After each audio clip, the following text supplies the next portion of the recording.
Hello everybody, Chloethedev here. So this is my second day, I guess, of attempting to get back to basics and do my live streams a little more unfiltered. So yesterday's stream was kind of just about that, getting back to the basics of what I usually do here. These streams might include me playing Axie Infinity, for example. Like I can't stream live that stuff, but I can still play. I've been taking a little break from the whole Amory's Axie Farmer thing. I used to play the Axie Infinity NFT game on Ethereum every single morning, Monday to Friday, to get SLP for my son. I got the account amory.eth for him, and so I would play and do some Uniswap stuff and teach about Uniswap. And so what I would do is I would have fun on the blockchain for a little bit of time every day and go live about it. So I suppose these streams are hopefully going to get back to that a bit more. The Ethereum blockchain has gotten a bit too expensive for me. I'm just going to be completely honest. And there's not as many, like other blockchains don't have as much fun stuff going on. Let's be completely honest. All the fun stuff happening right now is happening on Ethereum, but the gas fees are too high for me to participate in wholeheartedly. So I've been in a little bit of a rut, to be completely honest. Axie Infinity is on layer 2 now, or like they've moved the land to layer 2, and so when land gameplay comes out, I plan to play Axie Infinity land gameplay probably every day and bring back Amory's Axie Farmer. Aside from that, I have been trying really hard to set myself back into like a healthy routine for myself. So every morning I get up, I do the dishes if I need to. If I forgot from the night before, I clean up the house a little bit, but then I shower, I stretch for about like an hour, hour and a half every morning. So that's kind of like my, wake up slow, get ready, have a lot of water in the mornings and stretch and shower and all that. Usually that takes me till about 10:30, 11 a.m. to be completely honest. Even if I get up around, 7, 8 a.m., I stay in bed on my phone, either listening to like near calls or all core dev calls from Ethereum, or I'm on Telegram, catching up on messages, catching up on emails. So I stay in bed, but it's definitely a working from bed, slow wake up until usually around 9 a.m. And then around 9 a.m. I kind of get up, brush my teeth, go to the kitchen, hydrate, usually like 3 or 4 glasses of water when I first get up for like half an hour. I'll check on some of the plants I have outside. Actually, oh my gosh, speaking of, yes, I have to go check on my plant. See, I do this every time. There's always something I forgot. I have the water on again too, but I'll be right back. I'm gonna check on the plants.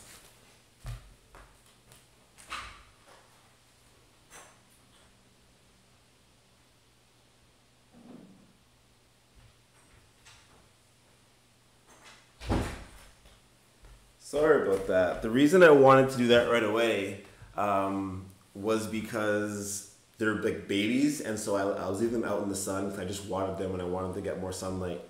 But I don't want them to get like overheated or anything like that. So I've been putting them in the sun and pulling them back every few hours usually for the first week or so of their life, and then once they get a few weeks old, I'll just throw them out in the sun all the time.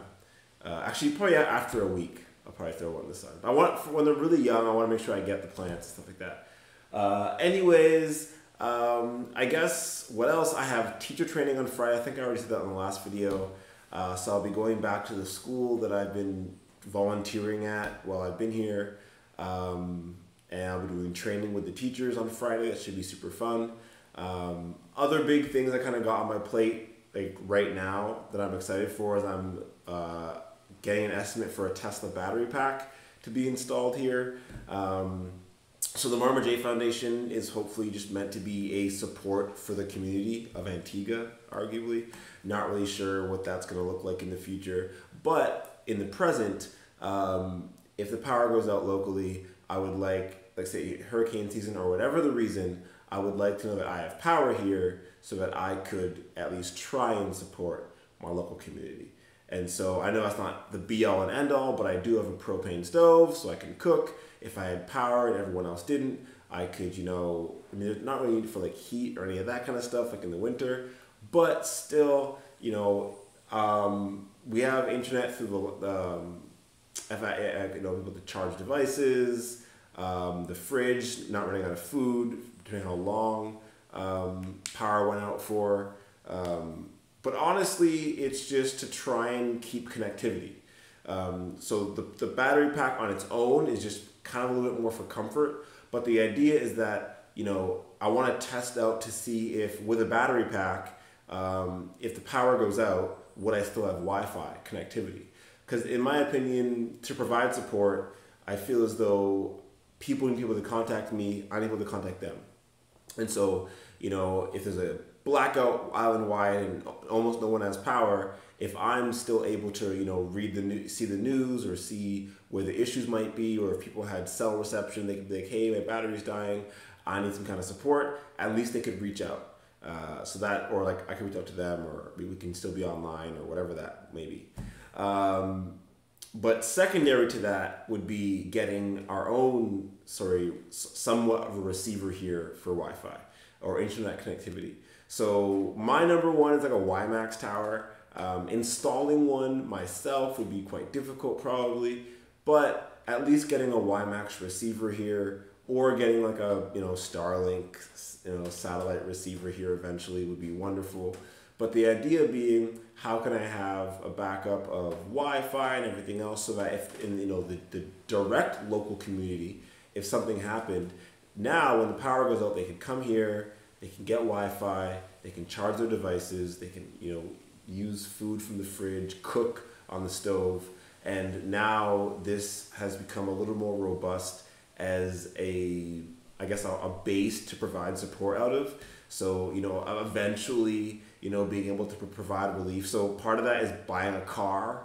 So if I guess how I've been doing things, I've been skateboarding everywhere around. Antigua's very small, mind you, but I've been skateboarding everywhere around the island just to get around. And I'll continue to do that for as long as I see that's efficient. But a lot of the support that I want to provide would require me to, not require me to, but it would be more efficient to provide that support if I had a vehicle. I really want an electric motorcycle. It's like $6,000 US, and I can definitely get one. There's a used one ready for me, but not very efficient. That's kind of a play thing. When I do get a vehicle, I want it to be something that's useful for more than just me, but hopefully for a number of people. So I'll probably get a pickup truck. I want to potentially have something where people can note where trash is potentially, and then I can go pick it up, because there's a lot of illegal dumping in Antigua, and so I think it would be kind of cool, or it would be cool to try to and garbage trucks can't always go into all the places where all the trash is.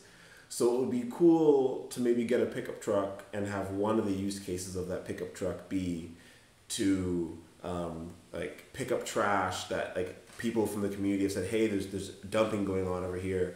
It would cost us this much to get a dump truck out. Can you come, pick up the trash? Great, I can pick up the trash, bring it to a dump, wherever that is. I don't even know where that is yet. But by having a pickup truck, I'd be able to go pick up some trash. And if I had some trash in my truck, you better believe I'd figure out where the garbage dump was. So that's kind of how I do things. I was walking, actually it was an old Jeep, an old Jeep pickup. Wagoneer, no, geez. Wow, my Jeep facts are slipping away, as I haven't had a Jeep in a while. I've actually usually owned Jeeps my whole life for the most part. There's an old Jeep in some fields, in some farmer's field that I've seen, and I kind of want to get it towed. I kind of want to work on it and get it towed out here, or get it towed out here and work on it. I kind of want it. I know where it is. That's besides the point. It would be so hard to get parts out here. It's so unrealistic. But yeah, the idea is to get the Marma J Foundation to be as robust as possible locally. I know that with COVID, a lot of things are moving to be like, digitized and not in person and remote.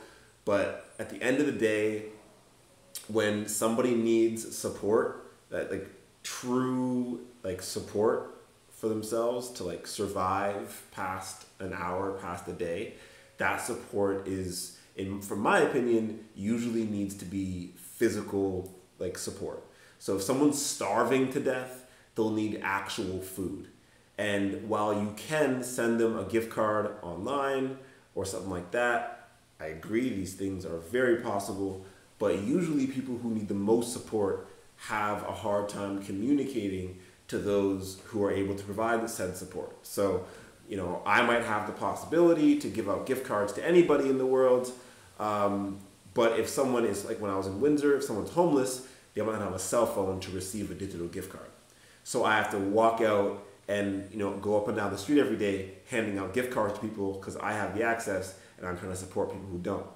So in Antigua, part of the idea is that I have to, first of all, be a place that if people do find me, I'm able to support them. And second of all, I need to do a better job of going out, and this is my thing that I need to do better at for sure, is going out and finding the people that I can support, right? Because it's not really about them, arguably, it's about me being able to support people. And so if I'm not going out to find those people, I won't be able to support them as efficiently. So what the smallest thing I've been doing to start that is I have been going on a daily walk. I know it sounds so silly, but usually efficiency is first for me. So if there's nowhere to walk to, I don't walk anywhere. So when I was volunteering at the school, I was leaving the house every Monday and Wednesday, skating all the way to town, getting my grocery shopping done, getting a lot of stuff done, walking around, seeing other people. But ever since the schools have closed because of COVID, I don't leave my house. I mean, I'll leave my house to go in the yard and water plants and stuff like that, but I don't leave my property here in Antigua. There's not really any need to. I have Wi-Fi, I have food, they deliver groceries here as well, and they deliver whatever I need. But I should at least give myself the opportunity to support my local community, like my little block, right? So my street is empty, but there's people that live on my block, and so as I walk it every day, even if that support is just, hey, how are you? After 3, 4, 5, 6 times of seeing the same people, I might shake up more of a conversation. Hey, yeah, I live on the house right on Stoneware. I mean, everyone knows where I live now. It's on Google Maps. So I live on the house right on Stoneware. If you ever need anything, feel free to stop by. Here's my number. And then as I create these connections with my very, very local community, there'll be more reasons for me to leave the house, arguably. So, maybe I'll start walking with somebody else at a certain time every day. I don't have a schedule. I can walk whenever I want. Maybe I'll expand my walk. I eventually plan to get a dog here, whether my dog comes from Canada or whether I foster one or adopt one here. I was fostering one, but I think he's coming back.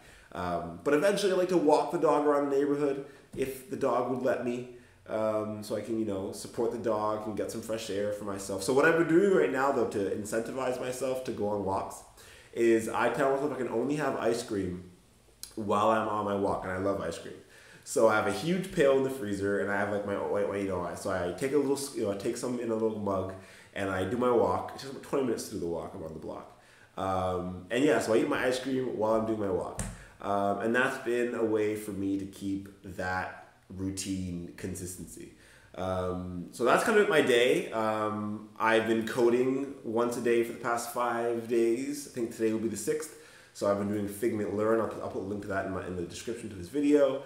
So it takes like 20 minutes to do or less. It's a lot of copying and pasting code, breaking it down for you on the Near blockchain. And they have other blockchains as well to work through. But I've really been enjoying it. It's been getting me slowly back into the routine of coding and all that. And then between all that, obviously, I have my meetings with CreateBase and stuff like that. And I'm starting a new position with Near, running their tech speaker program. Should be very interesting. I'm not really sure what to expect. I'm kind of nervous a little bit. But either way, it should be interesting. I'm excited to start with Nier in a more formal way. And yeah, so that's been about 15 minutes. Again, I said these videos are going to go back to basics. Sometimes I'll do, I'll have a screen in the background, and I'll be doing stuff or teaching or trying to like work through something myself. I might start doing some of the Figment Learn lessons or start doing some coding if I start running into that. But the idea is that by doing a video a day, I'll be pushed to create some more content for tomorrow. So for example, I can't just sit here every day and just talk to a camera. I need to do something different or I'll get bored. But that's all for today. Hopefully I will see the camera again tomorrow, and I'll do this again. But I hope you all have a wonderful rest of your day, and this video will be out like 4 hours from now when my video eventually uploads. But bye.